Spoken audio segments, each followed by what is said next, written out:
Hey, what's good, my fellow masters?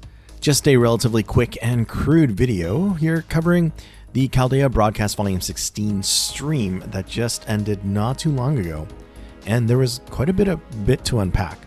First up, we reached the goals for the social media campaign, but the great news is, instead of 6 Saint quartz, it has increased to 16 quartz. Yorokobe minasan. Now, as expected, Imaginary Scramble will drop on October 27th, so basically when the server comes back up from its scheduled maintenance, which starts tonight at 2100 PDT. Essentially, just several more hours to go. But not just that.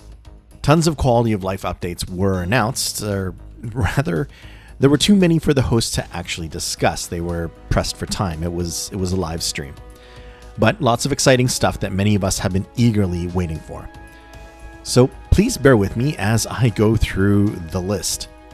Support servant lineups increased to a maximum of 10 lineups. Yes, I'm so happy about that one.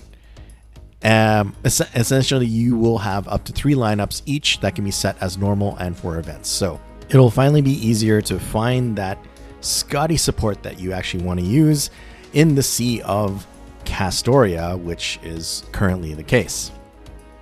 Warning added to burning or selling when already enhanced servants and 5-star servants are included. The option to automatically select the party you previously used in a quest when entering the same quest added to game options. This one is really convenient. I like this. Skill level up animations can be skipped now, so that'll save some time. Follow functions now applies to main quest pseudo-singularities and main quest through part 2, chapter 5. Then the next one is status effect type added to command code filters. Command codes can now be reapplied directly. That's great. Skill use animations can be sped up. This one is huge.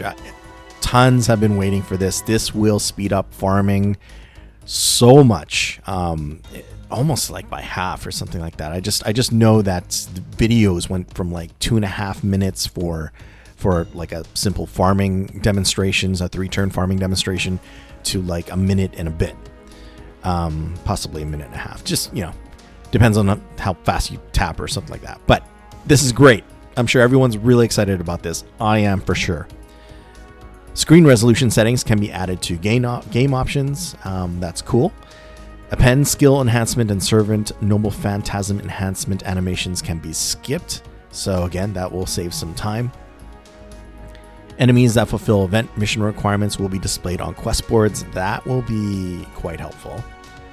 Settings to turn on or off the confirmation messages for quests with no battles, or where you perform party setup immediately before battle, added to game options. Next one, results of past summons can be viewed with the new summon history function. This one is really interesting because, if I'm not mistaken, this is basically the prelude or the part of the system that is needed for the pity system, since you can look back and see how many times you've rolled or whatnot. So at least that's how I'm reading it, and if I'm reading that correctly, then that means pity is not too far off. Don't quote me on that. That's just how I'm interpreting it. Next up, Berserkers will be displayed first when selecting support servant when the enemy is an extra class or other than foreigner. The animations displayed when entering a quest can be skipped by tapping the screen. Again, that'll be a bit more convenient. The terminal screen updated so that when you clear a chapter, the next chapter board is displayed. And you notice in the bottom right corner and more. We'll see what else is announced officially on the FGO USA website. But again, more than a couple of pretty big things that a lot of people have been wanting, myself included, have come early. So that's great. Let's celebrate. That's awesome for FGO English version. And we're getting another round of battle sprite and NP animation updates for 14 servants this time, pictured here, and all with full screen support. I'm super hyped for all of it. Good job, Lasango. Now, with the announcement that Imaginary Scramble is dropping in just a few hours, if you're not able to meet the Lost Belt 1 requirement for the event, at least within a reasonable amount of time, then the good news is just as I had suspected. The Imaginary Scramble story was added as a main interlude. This was just recently announced on JP. So you can unlock this main interlude from the Rare Prism shop at no cost once you've cleared Lost Belt 4. Well, that is when it's eventually made available on the English version of FGO in a couple of years. Although, if we're lucky, maybe we'll get that a bit earlier. At any rate, from the announcement of on JP, we also have confirmation that both Saber Fran and Lancer Raiko will definitely get another raid up with this main interlude. But no sign of MHXX though, sadly.